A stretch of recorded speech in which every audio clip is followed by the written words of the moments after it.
It was one of those brutal summer arvos in Sydney's west, the kind where the heat bounces off the asphalt and hits you like a slap from a wet towel. December 28, 2025, and the mercury was pushing 38 degrees. I'd just knocked off from a 12-hour shift on a high-rise site in Parramatta, body aching, shirt soaked through with sweat, dust caked into every crease of me skin. All I wanted was a cold schooner and a bit of quiet before heading home to Blacktown.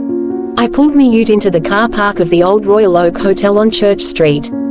The place hadn't changed in 20 years, faded red brick, neon VB sign flickering half dead, and a front door that creaked like it was complaining about the heat too.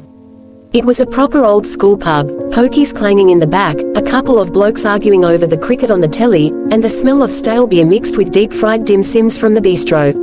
Not fancy, but it was close to the site and the beer was cheap. I pushed through the door, the aircon hitting me like a blessing from above. The bar was half empty, a few tradies still in high-vis like me, an old couple nursing pots in the corner, and one lone bloke perched at the far end of the bar. He was in his late 60s, maybe 70, with skin like cracked leather from too many years in the sun. Grey stubble, faded blue singlet, and a schooner glass that looked like it hadn't moved in hours. His eyes were sharp, though, piercing blue, the kind that made you feel like he'd already sized you up before you even noticed him. I nodded at the barmaid, Shazza, been pulling beers there since I was a young fella sneaking in with a fake ID, and ordered me usual. Schooner of new, thanks love. She slid it across with a wink. I took a long pull, feeling the cold bite slide down me throat, washing away the grit of the day. That's when the old bloke turned his head slow, like he'd been waiting for me to settle. He didn't smile, didn't raise his glass. Just leaned in a bit, voice low and gravelly, the kind of voice that carried weight without needing volume. Enter quietly, mate, he said, eyes locked on mine. Whatever ya do, don't make a bloody scene when ya get home. I froze mid-sip. The words hung there, heavy as the humidity outside. I didn't know this bloke from a bar of soap. Never seen him before in me life. But the way he said it, dead serious, no slur, no joke, sent a chill right through me despite the heat. Mate, you alright? I asked, half laughing to shake off the weirdness. You talkin' to me? He didn't answer straight away. Just took a slow sip of his beer, eyes never leaving mine. I'm talkin' to you, yeah. Just, go careful tonight. Some things ya hear, ya can't unha. Some doors ya open quieter better than kicking, in loud. I looked around, half expecting someone to jump out with a camera, some TikTok prank or whatever the kids were into these days. But the pub was the same as always. Shazza polishing glasses, the pokies flashing, the cricket commentary droning on about the Boxing Day test. You know me or something? I pressed, leaning on the bar. He shook his head slow. Don't need to know ya to see trouble comin'. Just take the advice, son. Enter quietly. Then, as if the conversation never happened, he turned back to his beer, staring at the racing guide like I wasn't even there. I stood there for a minute, schooner halfway to me lips, feeling like the room had tilted a bit. Fair dinkum weird. I finished me drink quick smart, threw a tenner on the bar, and headed for the door. As I stepped back into the wall of heat outside, I glanced over me shoulder. The old bloke didn't look up. Just sat there, still as a statue. I told myself it was nothing. Probably some old codger off his meds, or someone who'd had one too many and saw conspiracy in everything. But as I fired up the ute and pointed it toward the M4, those words kept rattling around in me head. Enter quietly. Little did I know, that stranger, whoever the hell he was, had just handed me the one warning that would save me life. I shook off the old bloke's warning as I merged onto the M4, windows down, hot wind whipping through the ute like a bloody hairdryer. The radio was banging out some classic Triple M, AC/DC's, Highway to Hell, which felt a bit on the nose after that weird pub encounter. I turned it up anyway, trying to drown out the nagging echo in me head, enter quietly. Fair dinkum, what a load of old cobblers. Probably just some lonely pensioner stirring the pot for a bit of attention. By the time I hit the Great Western Highway turn-off, the sun was dipping low, painting the sky that orange-pink you only get in summer out west. Christmas lights were still up on half the houses, tinsel sagging in the heat, inflatable Santas looking like they'd melted a bit. Our street in Blacktown was the same, neat brick veneers, hills hoists in backyards, kids' bikes dumped on nature strips. Normal. Safe. Mine. Sarah and I had bought the place 12 years ago, back when we were young and stupid in love. 3 bedrooms, a decent-sized block, room for a veggie patch and a trampoline. We painted the kids' rooms ourselves, pink for Ava, blue for Jake, and hosted Barbies every second weekend. Footy grand finals on the big telly, snags on the Weber, cold ones in an esky full of ice. That was us. Proper Aussie family. Lately, though, things had felt off. Not massive red flags, just little niggles that piled up if you let yourself think about them. Sarah had been distant, always on her phone, thumbs flying whenever I walked into the room. She'd laugh it off, just scrolling Insta, babe, or chatting to the mums group about school stuff. Fair enough, I'd think. She's home with the kids all day, deserves a bit of adult convo. Then there was Mick, me little brother, 2 years younger, the one I'd always looked out for. Growing up in Penrith, we'd been thick as thieves, fighting side by side in the schoolyard, sharing a room till he was 18, even doing our apprenticeships together. He'd gone off the rails a bit in his 20s, gambling, bad crowds, a couple of stints in rehab for the pokies, but I'd always had his back. Bailed him out more times than I could count. These days he was between jobs again. Said he was doing cashies here and there, but he'd been round our place heaps. Helping Sarah with the heavy stuff while you're on site, he'd say. Fixing the back fence, mowing the lawn, picking the kids up from school when Sarah had appointments. I was grateful, honestly. Long hours on the tools meant I wasn't home much, and it was good knowing family was looking out for family. Still, there'd been moments. Like the way Sarah's eyes lit up when Mick walked in. Or how they'd go quiet if I came home unexpected. I told myself I was being paranoid. Trust, right, that's what marriage is built on. 15 years, 2 kids, a mortgage, we were solid. I pulled into the driveway a bit after 7. The house looked quiet from the street, no lights on in the front rooms, curtains drawn. Usually Sarah had the kitchen light blazing and something on the stove bubbling away. Maybe she'd taken the kids to her mum's for tea, I thought. Or they'd all crashed early after a hot day at the pool. I grabbed me work bag from the passenger seat, killed the engine, and sat there for a sec. The old bloke's words slithered back in, enter quietly. Don't make a scene. I laughed under me breath. Stupid. But something, call it gut instinct, call it that prickling on the back of your neck, made me move slower than usual. Instead of using the front door like always, I went round the side gate, past the wheelie bins and the lemon tree Sarah was always banging on about pruning. The backyard was dark too, but I could see a faint glow coming from the lounge room window at the back. The sliding door was cracked open an inch. Weird, because Sarah hated flies getting in this time of year. I stopped just outside, boots silent on the concrete path. Voices, low, murmured, but definitely there. Sarah's laugh, soft, intimate, the one she used to give me when we were dating. And Mick's deeper rumble answering her.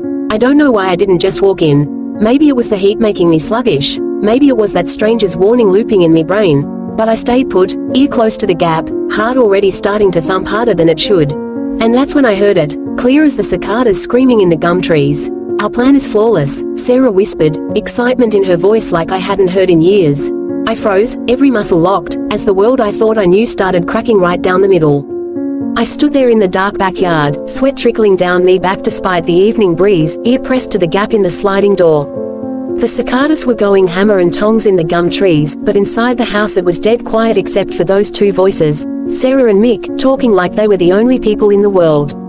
Sarah spoke first, her voice low and excited, the way it used to get when we were planning holidays back when money wasn't so tight.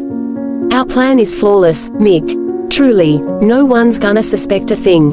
My stomach flipped. Plan? What bloody plan? Mick let out a soft chuckle, that familiar throaty laugh I'd heard a million times growing up. You're a dead-set genius, love. Always said you were too good for him. I felt like I'd been king hit. Too good for me. My own brother. Sarah kept going, words spilling out like she'd rehearsed them 100 times. The life insurance is sitting at $500,000 now, double indemnity if it's an accident on site. Everyone knows how dodgy those high-rises are. Loose scaffolding, a harness that fails, a bit of grease on the wrong beam, bang. Tragic workplace fatality. Poor devoted wife left to raise the kids alone. Mick made a humming sound, approving. And the payout hits within weeks if we've got the paperwork straight. House paid off, debt's gone, plenty left over. We take the kids, move up the coast like we talked about. Sunshine Coast, maybe. New schools, new start. Ava and Jake'll get over it quick, they're young. I could picture them clear as day through the gap in the curtains, Sarah curled up on the couch, legs tucked under her, head resting on Mick's shoulder. His arm around her like it belonged there. The soft glow of the lamp picking out the empty wine bottles on the coffee table, 2 bottles, not one. Sarah sighed, content. I've already started moving money into the other account. Small bits, nothing that'll flag. And you've got the gear sorted for the site. Yeah, mate at the yard owes me a favor. He'll make sure the right harness is on your hubby's rack next week. One little snip in the webbing, looks like normal wear and tear. Coroner'll sign off on misadventure without a second glance. Happens all the time. My knees nearly buckled. I grabbed the doorframe to steady myself, heart smashing so hard I was sure they'd hear it. The harness. My harness. The one I clipped on every single morning without a second thought. Sarah's voice dropped even lower. I feel bad about the kids sometimes. They love their dad. Mick snorted. They'll love their new dad too. And they'll have a better life. No more scraping by, no more him coming home stinking of sweat and concrete, barking at everyone 'cause he's knackered. We're doing him a favor, babe. Doing him a favor. I wanted to be sick.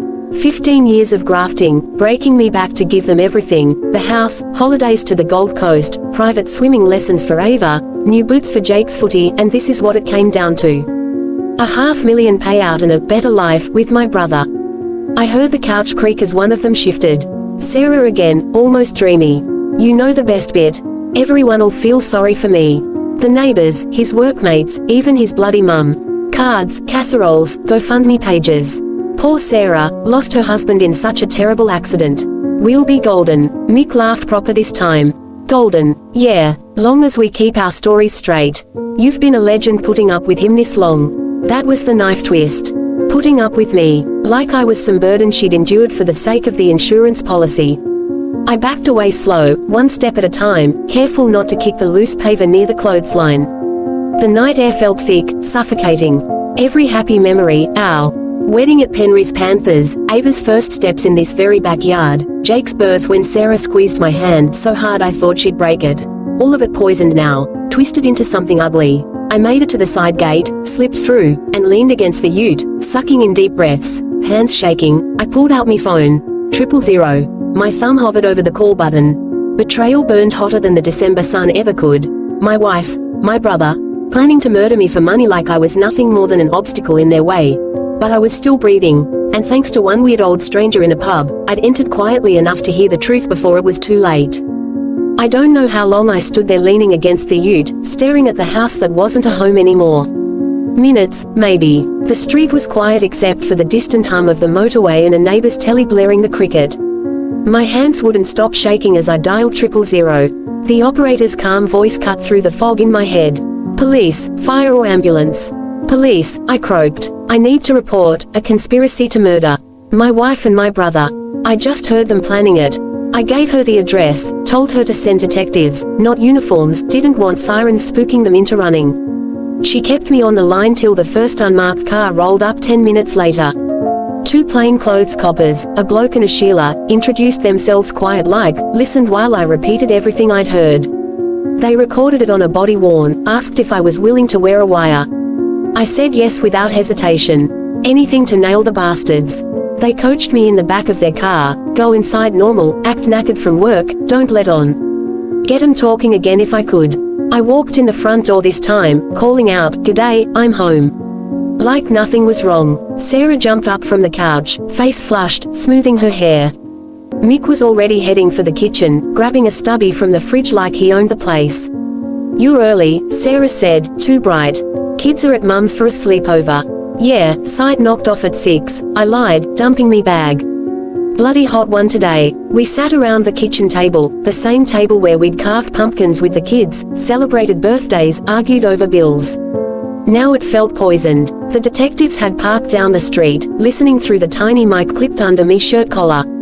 I steered the convo careful, asked about their day, mentioned the insurance policy I'd topped up last year, for the kids' sake. Sarah's eyes flickered. Mick cracked a joke about workplace accidents being part of the job. It was enough. Within an hour, 4 more coppers arrived, read them their rights, cuffed them right there in our lounge room. Sarah screamed at me, called me every name under the sun. Mick just stared, pale as a ghost, muttering, "You weren't supposed to know, mate." The next days were a blur. Forensics tore the house apart, found the secret bank account statements hidden in Sarah's underwear drawer, texts between them going back 18 months, even photos of my harness with close-ups of the webbing. Mick's phone had messages to his mate at the yard, confirming the sabotage job. It was airtight. The media went berserk.